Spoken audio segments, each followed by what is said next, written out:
kısa anlatım serimizin ikincisine hepiniz hoş geldiniz. Bugün sizi Anadolu tarihinin belki de en gizemli ve en beklenmedik keşiflerinden birine götüreceğim. Binlerce yıl boyunca toprağın altında sessizce yatan, bulunduklarında ise bildiğimiz tarihi adeta yeniden yazmamızı gerektiren esrarengiz taş savaşçılarla, yani Hakkari stelleriyle tanışacağız. Bu derin ve gizemli yolculuğa başlamadan hemen önce sizden küçücük bir ricam var. Bu anlatımı beğenerek ve tabii ki kanalımıza abone olarak bize destek olabilirsiniz. Sizin bu desteğiniz bizim bu gibi daha nice saklı kalmış hikayeyi gün yüzüne çıkarmamız için en büyük motivasyon kaynağımız. Hemen belirtmeliyim ki bu bölümde anlatacaklarım değerli arkeologlarımız Veli Sevin ve Aynur Özfırat'ın Hakkari Stelleri isimli Çığır Açan makalesindeki tespitlere ve iddialara dayanıyor. Eğer konunun derinliklerine kendiniz de inmek isterseniz kaynak makalenin bağlantısını hemen aşağıdaki açıklama kısmında bulabilirsiniz. Peki bu anlatıda bizi neler bekliyor? Şöyle bir yol haritamız var. Önce her şeyin başladığı yere Hakkari'deki o gizemli taşların keşif anına gideceğiz. Sonra bir dedektif gibi bu taşların üzerindeki ipuçlarını tek tek inceleyeceğiz. Bu ipuçları bizi binlerce kilometre uzağa bozkırların mirasına götürecek. Oradan da Anadolu'daki bu savaşçı çobanların kim olduklarını anlamaya çalışacak ve son olarak bu büyük keşfin arkasında bıraktığı o cevaplanmamış devasa sorulara bakacağız. Hazırsanız başlayalım. Her şey 1998 yılında modern bir şehrin tam ortasında bir inşaat gürültüsünün arasında hiç kimsenin aklına bile gelmeyecek bir tesadüfle başladı. Takvimler 1998 yılını gösteriyor. Hakkari'nin merkezinde sıradan bir inşaat çalışması sırasında bir kepçe operatörünün kepçesi sert bir şeye takılıyor. Toprağın altından çıkan şey tüm bölge arkeolojisi için adeta bir deprem etkisi yaratacaktı. İnsan şeklinde yontulmuş tam 13 tane devasa taş anıt. Ve bakın bu steller yani taş anıtlar öyle sağa sola dağılmış halde bulunmadı.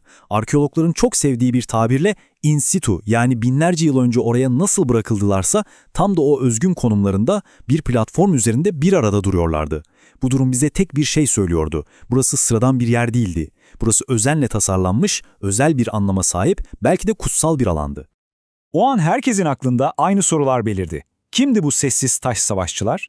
Onları binlerce yıl önce buraya kim, hangi amaçla dikmişti? Ve en önemlisi, binlerce yıllık uykularından uyandıklarında modern dünyaya ne anlatmaya çalışıyorlardı? İşte şimdi bu sessiz taşların dilini çözme zamanı. Arkeologlar için bu taşların her bir santimetre karesi çözülmeyi bekleyen bir şifre, bir bulmaca gibiydi. Her bir oyma, her bir çizgi bu gizemli halkın kimliğine dair paha biçilmez birer ipucu taşıyordu. Gelin şimdi o ipuçlarına yakından bakalım.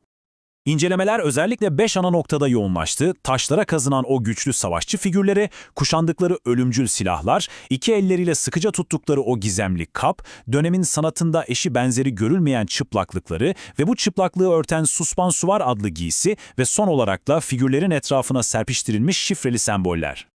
Bulunan 13 stelin 11'i son derece kaslı, iri yapılı, güçlü erkek savaşçıları tasvir ediyor. Ama çok ilginç bir sanatsal tercih var. Bu savaşçıların bacakları yok. Sanatçı bilinçli olarak figürlerin sadece gövdelerin üst kısmını, yani güç ve kimliklerini yansıtan bölümü göstermeyi seçmiş.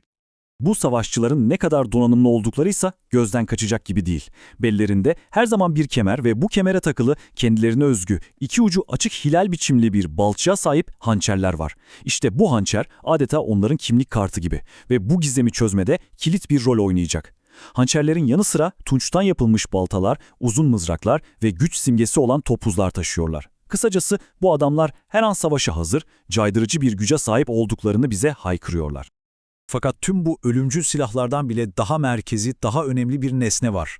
Savaşçıların iki eliyle birden tam göğüslerinin ortasında adeta kutsal bir emanet gibi sıkıca tuttukları deriden yapılmış tulum benzeri bir kap.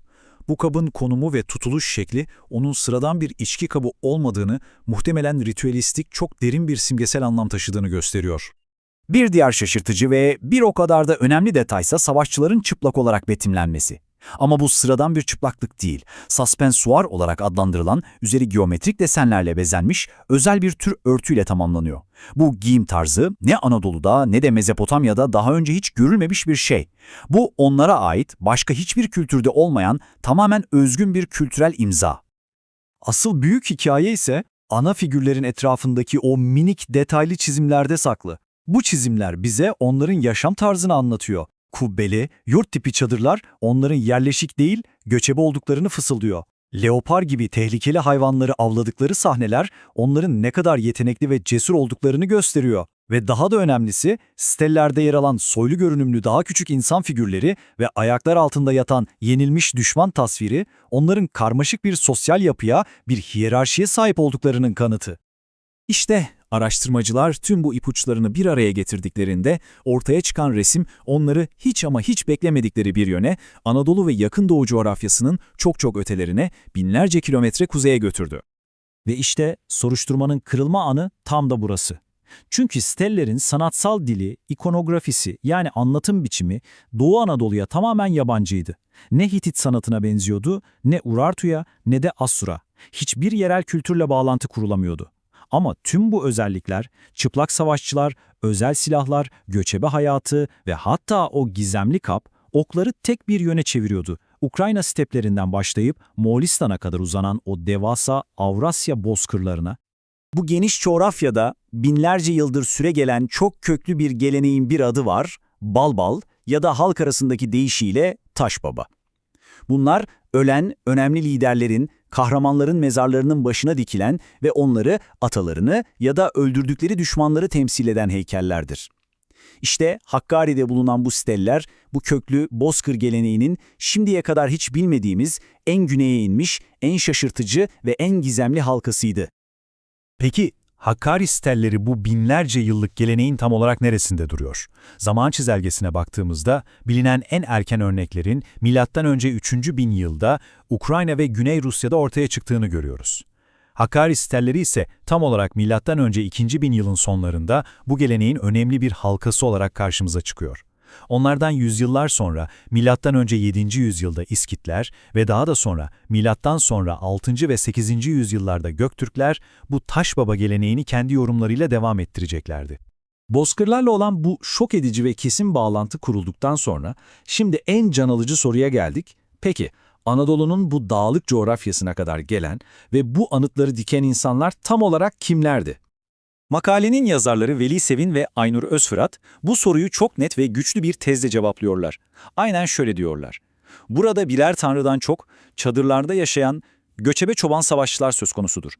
Bu ne demek? Yani bu taşlar ulaşılmaz tanrıları veya mitolojik varlıkları değil, kanlı canlı bu dünyada yaşamış, yönetmiş, savaşmış, etten kemikten yapılmış güçlü liderleri, kabile reislerini temsil ediyordu.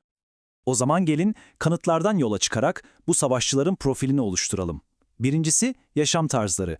Stellerdeki çadır tasvirleri onların yerleşik tarım toplumları gibi değil, hayvan sürüleriyle birlikte hareket eden pastoral yani göçebe çoban bir hayat sürdüklerini gösteriyor. İkincisi kimlikleri. Bu anıtların büyüklüğü ve işçiliği onların sıradan insanlar olmadığını, yönetici sınıfı yani kabile reislerini belki de küçük kralları temsil ettiğini ortaya koyuyor. Üçüncüsü kültürleri. Ölülerine ve atalarına muazzam bir saygı duyuyorlardı.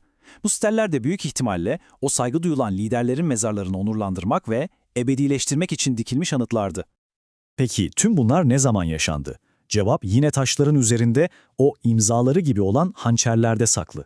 Bu hançerlerin birebir benzerleri Kuzeybatı İran'daki arkeolojik alanlarda da bulundu ve bu buluntular sayesinde net bir tarihleme yapılabiliyor. Milattan önce 2. bin yılın son yüzyılları. Yani yaklaşık olarak milattan önce 1200 ile 1000 yılları arası. Bu dönem Hitit İmparatorluğu'nun yıkıldığı, bölgedeki büyük güçlerin zayıfladığı, tarihin karanlık çağı olarak adlandırdığı bir kaos dönemi. İşte bu savaşçı çobanlar tam da böyle bir güç boşluğunda tarih sahnesine çıkmış olabilirler. Hakkari stelleri Anadolu tarihinin karanlık bir sayfasına inanılmaz bir ışık tuttu. Ama her büyük keşif gibi cevapladığı sorulardan çok daha fazla yeni ve daha zor soruyu da beraberinde getirdi. İlk büyük soru işareti, bu alanın tam olarak işlevi neydi? Stellerin hemen yakınında oda mezarlarının da bulunmuş olması, buranın güçlü liderler için görkemli bir anıt mezarlık olduğu teorisini oldukça güçlendiriyor. Fakat acaba sadece bir mezarlık mıydı? Yoksa aynı zamanda yaşayanların gelip atalarına dua ettikleri, kurbanlar sundukları kutsal bir kült alanı, bir tür açık hava tapınağı mıydı? Belki de her ikisiydi. İkinci ve belki de en büyük gizem, bu insanlar tam olarak kimdi ve Doğu Anadolu'nun bu sarp coğrafyasına nereden, hangi yolları izleyerek geldiler? Kuzeyden Bozkırlardan geldiklerini artık biliyoruz. Ama hangi rotayı kullandılar? Hazar Denizi'nin doğusundan mı dolaştılar, yoksa batısından Kafkas Dağları'nı aşarak mı geldiler? Bu büyük göçün haritası hala bir sır perdesinin ardında. Ve son olarak yerel halkla ilişkileri nasıldı? O dönemde Astur kayıtlarından varlığını bildiğimiz bölgenin yerli halkı olan Hurri kökenli Hubuşkiye Krallığı ile bir etkileşimleri oldu mu? Onlarla savaştılar mı? İttifak mı kurdular, yoksa onlardan tamamen farklı, bölgeye aniden gelmiş yepyeni ve rakip bir güç müydüler? Bu siyasi denklemde hala çözülmeyi bekliyor. Tüm bu cevaplanmamış sorulara rağmen Hakkari sitellerinin bize kesin olarak söylediği, adeta tarihin taşlarına kazıdığı sarsıcı bir gerçek var. Milattan önce 2000 yılın sonlarında biz öyle sanmasak da kuzeyin bozkır kökenli halkları Anadolu'nun bu kadar güneyine, bu dağlık coğrafyaya kadar inmeyi başarmıştı. Bu bulgu tek başına Anadolu'nun antik çağdaki göç ve kavimler haritasını yeniden çizmemizi gerektiriyor. Ve şimdi sizi bu son düşünceyle baş başa bırakmak istiyorum. Tarihin o karanlık çağ olarak bilinen büyük imparatorlukların çöktüğü karmaşık döneminde Anadolu'ya gelen bu gizemli, savaşçı ve göçebe Bozkır halkı acaba bildiğimiz tarihin daha hangi boşluklarını dolduruyor ve biz farkında olmadan hangi büyük tarihi olayların gizli kahramanları veya tetikleyicileri olabilirler? Anadolu'nun bu derin ve kadim gizemini bizimle birlikte araştırdığınız için çok teşekkür ederim. Eğer bu anlatımı keyifli ve bilgilendirici bulduysanız, beğeni bırakmayı ve tarihin başka gizemli sayfalarını aralayacağımız gelecek anlatımlarımız için kanalımıza abone olmayı lütfen unutmayın. Bir sonrakinde görüşmek üzere, hoşça kalın.